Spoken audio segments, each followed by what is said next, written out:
Vous écoutez Radio Lomé, il est 12h30.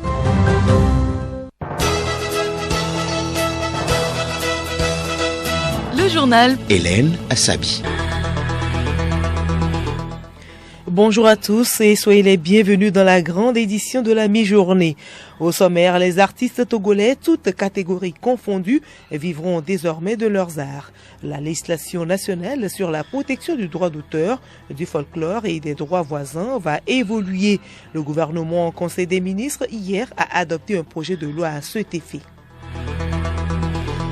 L'espoir de la croissance économique au Togo repose sur la consommation et l'investissement privé. Le rapport de la Banque mondiale anticipe cette croissance à plus de 5% pour 2023-2024.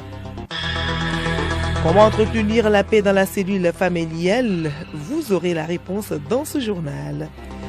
Et puis, sport football, le championnat national des 1 Lonato se poursuit ce week-end. La deuxième journée débute demain samedi avec 3 matchs avancés dont Doumbé Asco. radiolomé.tg. Le Conseil des ministres s'est réuni hier jeudi au palais de la présidence sous la direction du chef de l'État Faure Essozmna Gnassingbé. L'exécutif togolais a examiné et a adopté un projet de loi, un projet de décret et a écouté 4 communications. Le communiqué ayant sanctionné les travaux avec Christian Trimois, secrétaire général du gouvernement et porte-parole. Le Conseil des ministres s'est réuni ce jeudi 26 octobre 2023 sous la présidence de son Excellence, M. Faure Essozmna Gnassingbé, président de la République. Le Conseil des ministres a examiné et adopté un projet de loi portant protection du droit d'auteur, des droits voisins et des expressions du folklore. La protection de la propriété littéraire et artistique dans notre pays est régie par une loi du 10 juin 1991 portant protection du droit d'auteur, du folklore et des droits voisins. Depuis son adoption, d'importantes évolutions sont survenues au plan communautaire et international. Dans l'espace UEMOA, 2 directives ont été prises, portant respectivement harmonisation des dispositions relatives aux droits d'auteur et aux droits voisins et harmonisation des dispositions relatives au droit à rémunération pour copie privée au sein des États membres de l'UEMOA. Au plan international, le traité de l'Organisation mondiale de la propriété intellectuelle sur la protection des œuvres dans l'environnement numérique intègre au dispositif de protection du droit d'auteur les créations numériques et les nouveaux modes d'exploitation en matière digitale. La législation nationale présentait, après 3 décennies de mise en œuvre, des insuffisances et des inadéquations auxquelles il importait de répondre en vue de consolider les droits existants et de tenir compte des exigences des accords internationaux ratifiés par notre pays, le Togo. Le projet de loi intègre les nouveaux droits reconnus aux créateurs d'œuvres et aux artistes par les instruments internationaux et communautaires, tels que le rallongement de la durée de protection des œuvres de l'esprit de 50 à 70 ans, la rémunération pour copie privée et la perception des droits de reproduction par reprographie qui permettra de rémunérer les auteurs écrivains et les éditeurs des œuvres littéraires. L'adoption du présent projet de loi portant protection du droit d'auteur, des droits voisins et des expressions du folklore permettra de mieux protéger les droits patrimoniaux des créateurs et des artistes togolais et de contribuer ainsi au développement des industries culturelles et créatives. Au titre des projets de décret, le Conseil des ministres a examiné et adopté un décret portant création, attribution, organisation et fonctionnement de l'Office national des aires protégées, ONAP. L'audit institutionnel de la gestion des ressources naturelles dans notre pays a relevé la nécessité de confier la gestion des aires protégées nationales à une structure autonome pour une meilleure efficacité des interventions. Dans cette optique, ce décret met en place et organise l'Office national des aires protégées, établissement public à caractère administratif, doté de l'autonomie de gestion administrative et financière. Placé sous la tutelle technique du ministère chargé des aires protégées et la tutelle financière du ministère de l'Économie et des Finances, l'Office national des aires protégées travaillera à la définition d'une vision stratégique et financière sur le long terme dans un cadre budgétaire cohérent. L'Office national des aires protégées aura notamment pour mission de mettre en œuvre la politique forestière nationale en matière de gestion durable des parcs nationaux, des réserves de faune, des réserves de gestion des habitats et des espèces, des zones de gestion des ressources naturelles, des zones d'intérêt cynégétique et des jardins zoobotaniques. Il permettra un meilleur portage des projets et programmes d'appui au développement des populations riveraines des aires protégées et l'animation d'un cadre d'échange favorable à une gestion participative des aires protégées par les populations et le gouvernement. L'Office national des aires protégées va d'une part assurer une meilleure coordination des interventions, garantir la durabilité des différentes réalisations et d'autre part faciliter la mobilisation des ressources humaines, matérielles et financières appropriées pour remplir les missions essentielles de gestion des aires protégées. Au titre des communications, le Conseil des ministres a écouté une première communication relative à l'organisation, les 15 et 16 novembre 2023, de la 3e édition de l'Africa Financial Industry Summit, AFIS 2023, sommet de l'industrie financière africaine à Lomé, présenté par Madame le Premier ministre. Environ 1000 personnalités du monde de la finance sont attendues à Lomé pour ce sommet, qui offre un cadre d'échange de très haut niveau pour élaborer des solutions aux défis du secteur financier afin de construire une industrie panafricaine des services financiers plus inclusive, plus robuste et plus durable. Son Excellence le Président de la République a requis l'implication de tous les membres du gouvernement pour assurer le plein succès de cet événement. Le Conseil des ministres a écouté une seconde communication relative au schéma directeur d'aménagement et d'urbanisme du Grand Lomé, présenté par le ministre d'État, ministre de l'Urbanisme, de l'Habitat et de la Réforme foncière. La ville de Lomé connaît depuis plusieurs années une forte expansion avec une importante dynamique démographique qui rend nécessaire l'actualisation de son schéma directeur d'aménagement et d'urbanisme. Le Conseil des ministres va donc examiner un nouveau schéma directeur d'aménagement et d'urbanisme du Grand Lomé pour réglementer l'occupation spatiale, remédier aux déséquilibres structurels et permettre un développement harmonieux du territoire. Le Conseil des ministres a écouté une 3e communication relative au schéma directeur d'aménagement du littoral, présenté par le ministre de l'Économie maritime, de la Pêche et de la Protection côtière. Prévu par une loi du 25 mai 2021 relative à l'aménagement, à la protection et à la mise en valeur du littoral, le schéma directeur d'aménagement du littoral doit être fondé sur des données scientifiques et adopter une approche de gestion intégrée de l'écosystème. L'adoption prochaine du schéma directeur d'aménagement du littoral permettra une meilleure rationalisation de l'espace et une bonne exécution des projets de développement afin de répondre aux défis de la montée des eaux liés au changement climatique. Le Conseil des ministres a écouté une 4e communication relative aux dispositions prises pour la campagne de commercialisation 2023-2024 du soja graine et de ses produits dérivés, présentée conjointement par le ministre du Commerce, de l'Artisanat et de la Consommation locale et le ministre de l'Agriculture, de l'Élevage et du Développement rural. La filière soja est l'une des filières porteuses identifiées dans le cadre de la mise en œuvre de la feuille de route gouvernementale 2020-2025, compte tenu de son potentiel pour le développement de l'agro-industrie et l'amélioration des revenus des producteurs. Le Togo consolide depuis plusieurs années sa position de premier pays exportateur de soja biologique vers l'Union européenne. Au démarrage de la campagne de commercialisation 2023-2024, un communiqué conjoint des ministres chargés du commerce et de l'agriculture a donné les orientations générales du gouvernement visant à assurer aux acteurs de la filière une campagne favorable. Son Excellence le Président de la République a instruit le gouvernement de mettre un accent particulier sur les mesures visant le renforcement de la traçabilité et la facilitation de l'accès à la certification du soja biologique et de ses produits dérivés. Fait à Lomé, le 26 octobre 2023, le Conseil des ministres. Et je vous l'annonçais tantôt en titre, les chiffres sur l'économie togolaise rassurent. Ils sont contenus dans le rapport de la Banque mondiale sur les perspectives économiques du Togo. Ce document publié mercredi fait ressortir les performances de l'économie togolaise. Ces chiffres révèlent que le Togo est sur la bonne marche dans sa croissance économique. Hervé Segbono.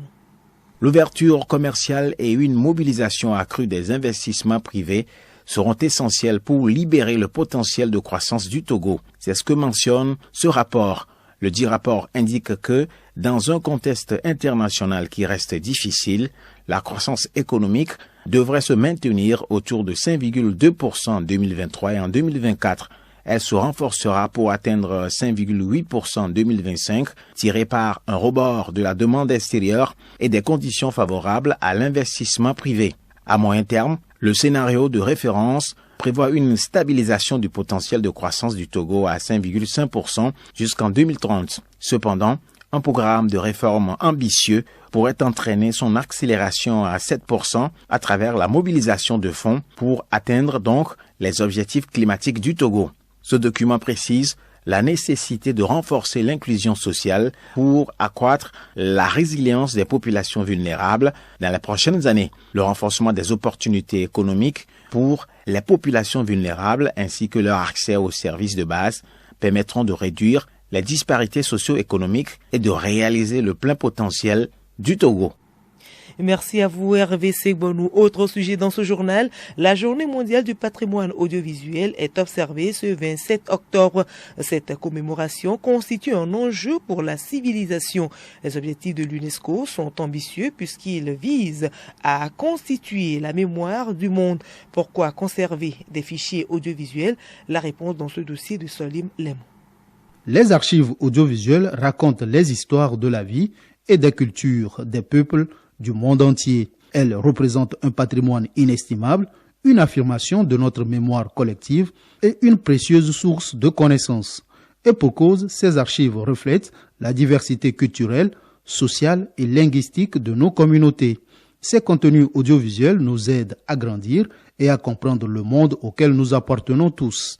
Préserver ce patrimoine et faire en sorte qu'il soit accessible au public et aux générations futures est un objectif fondamental pour toutes les institutions mémorielles et pour le grand public.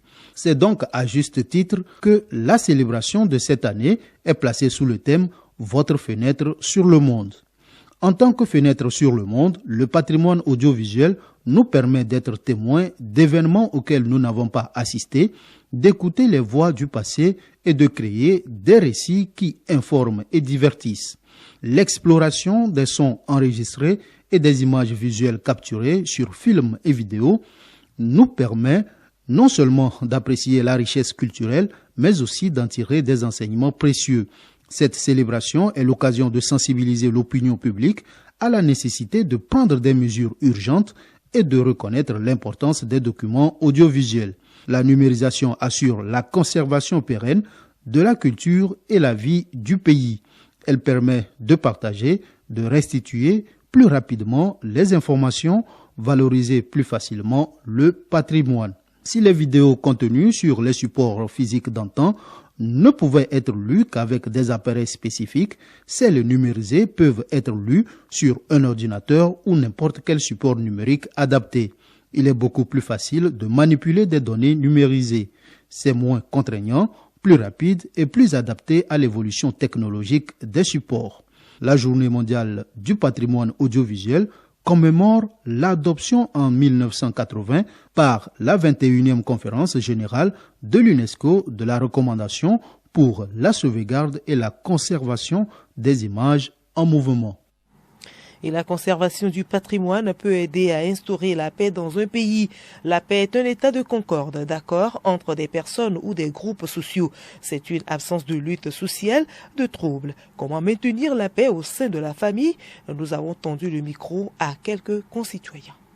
D'abord, il y a l'amour qui est le plus important parce que tant qu'il y a l'amour, en fait, il y a forcément la compréhension et le bon état d'esprit qui suit.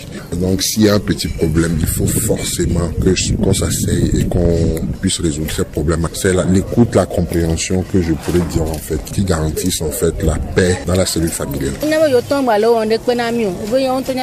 enfants ne comptent plus sur leur papa. Ils savent que je suis seule à faire tout pour eux. Tous les samedis, je les réunis pour leur parler avant de commencer la journée de dimanche. Comment ils doivent se comporter. Pas de mensonges, pas de compagnie, parce qu'elles conduisent souvent dans de mauvaises choses. Je parle beaucoup à mes enfants. Ils s'entendent tous très bien. Premièrement, les parents doivent respecter les enfants. Les enfants de même doivent donner du respect à leurs parents. Les enfants aussi, de même, doivent se respecter les uns les autres. Pour qu'il y ait la paix dans une famille, je dois respecter mes grands frères, mes grandes sœurs aussi, pour que la famille soit tranquille.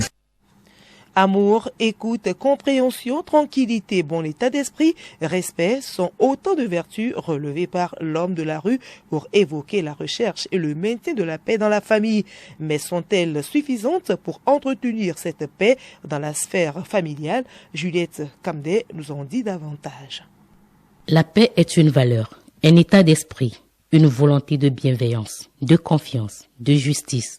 Elle inclut la non-violence, le respect d'autrui, la tolérance, la solidarité et l'ouverture aux autres. Pour entretenir la paix au sein de la cellule familiale, il faut d'abord comprendre ce qu'est la famille. Dr Chonda Manzameso, psychologue de l'éducation et de la formation. La psychologie définit la famille comme un système social naturel avec ses propriétés, son propre ensemble, ses règles pour chaque membre qui constitue la famille et qui possède un pouvoir structuré réparti aux membres qui constituent cette famille. La paix au sein de la cellule familiale commence par la mise en place des règles bien définies qui régissent la famille. Il faut éduquer tous les membres de la famille à la prévention des conflits, cultiver l'indulgence et la douceur envers les membres de la famille, avoir des propos valorisants, éviter de recourir aux injures et à la violence lorsqu'il y a une tension ou bien une mésentente entre les membres de la famille. Les parents ne doivent pas se crier dessus ni crier sur des enfants, se taper dessus, s'injurier devant les enfants. Le chef de famille doit définir les valeurs qu'il veut prôner, utiliser une communication valorisante. Peu importe qui sont les autres membres de votre famille, ils vont vivre des échecs, ils vont vous offenser, ils vont mal vous comprendre, mal interpréter ce que vous allez dire. Ce sera pareil pour vous. Vous allez les offenser, les décevoir. Ce qui empêche essentiellement de détruire les relations familiales, c'est le pardon. Culture pour poursuivre au menu du rendez-vous culture de ce vendredi. Geneviève Cougnon nous parle de la fête traditionnelle Kamo Healing dans l'habillement de la représentation d'une pièce théâtrale, d'un concert et du casting des artistes talentueux. Effectivement, le casting des artistes talentueux débuté le 15 octobre dernier se poursuit jusqu'au 15 novembre prochain. C'est un casting initié par la structure Solvision. Autre sujet, soirée Back to, c'est le 25 novembre prochain à l'hôtel La Réserve à Adidogame. C'est à partir de 18h. D'un concert à un autre, Black AD, c'est le nom du concert qui va se dérouler le 4 novembre prochain sur la scène d'Emirope à l'Institut français du Togo à partir de 19h. De la musique au théâtre, Laura Prince, c'est le nom de la pièce théâtrale qui sera représentée ce samedi 28 octobre, toujours à l'Institut français du Togo. Et puis, les populations de la Binan se retrouvent ce samedi 28 octobre pour célébrer leur fête traditionnelle, Healing ou la fête du fouet. C'est un rite initiatique pendant lequel les jeunes gens subissent des épreuves de courage et d'endurance leur ouvrant la porte du monde des adultes. Et ce sont les natifs de Pagouda, chef-lieu de la Binan et ses environs qui célèbrent Healing ou rite initiatique. Allons à la découverte de la préfecture de la Binan dans cette carte postale et c'est avec vous Geneviève Cougnon. Située à environ 40 km de Kara, la préfecture de la Bina pour chef-lieu Pagouda. Elle est entre les monts Kabié et la plaine du Bénin dans la région de la Kara. La Bina a une superficie de 52 km avec une population de plus de 84 000 habitants selon le dernier recensement. Elle est composée de 2 communes, Bina 1 et Bina 2, et de 9 cantons, à savoir Pagouda, Ketao, Pessaré, Lamadessi, Poufalé, Sola, Sirka, Kemerida et Pitikita.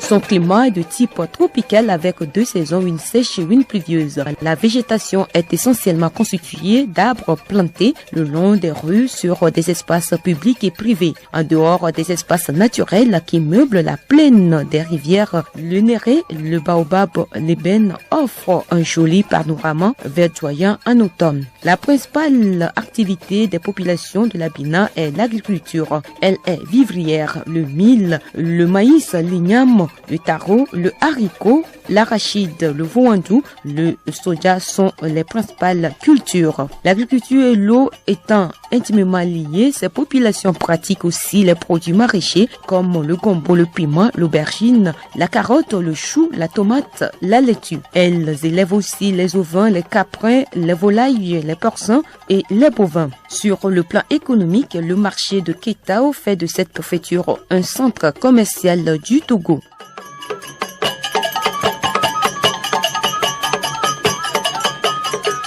Sur le plan culturel, on note les griots de Pagouda qui font la fierté du Togo.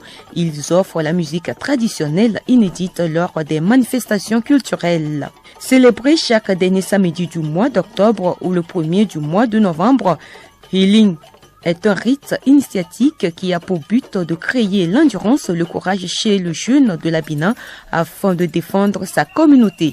Au cours de ce rite, les jeunes initiés administrent des coups de fouet aux nouveaux venus qui doivent encaisser les coups avec courage. L'affrontement a lieu sur les collines et dans les creux des montagnes. Cette fête est également célébrée dans les cantons de Kemerida et de Ketao. Elle n'est destinée qu'aux hommes. Bonne fête à tous les natifs de la Bina.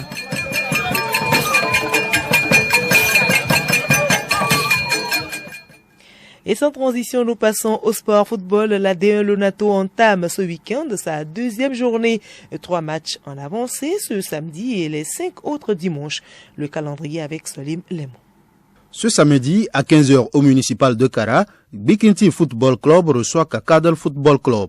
Au municipal de Sokodé, Doumbé Football Club sera au révélateur d'Asco de Kara. Le dernier match de ce samedi opposera au stade municipal de Lomé, AS OTR et Gomido Football Club. Les autres matchs de cette 2e journée sont au programme dimanche. Toujours à 15h au municipal de Kara, ASK croise AS Bina. Semassi aura pour adversaire AC Barakuda au municipal de Sokodé.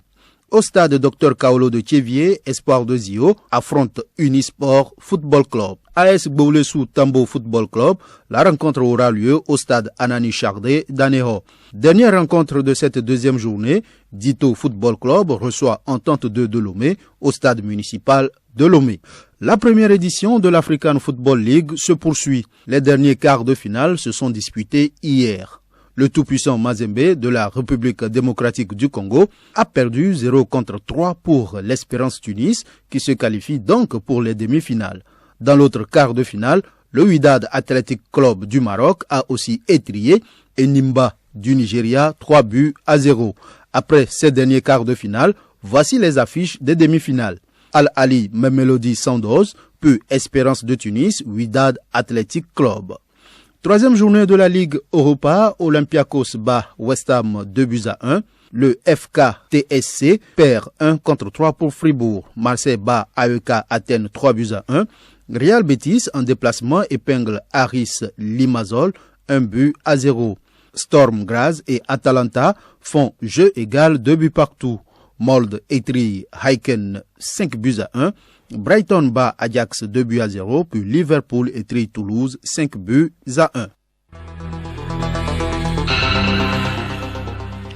Point final à ce journal. Retenez pour l'essentiel que les artistes togolais, toutes catégories confondues, vivront désormais de leurs arts. La législation nationale sur la protection du droit d'auteur, du folklore et des droits voisins va évoluer. Le gouvernement en Conseil des ministres hier a adopté un projet de loi à cet effet.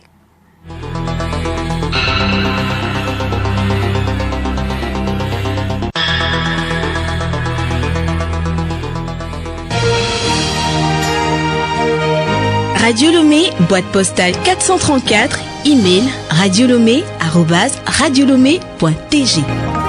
radiolomé.tg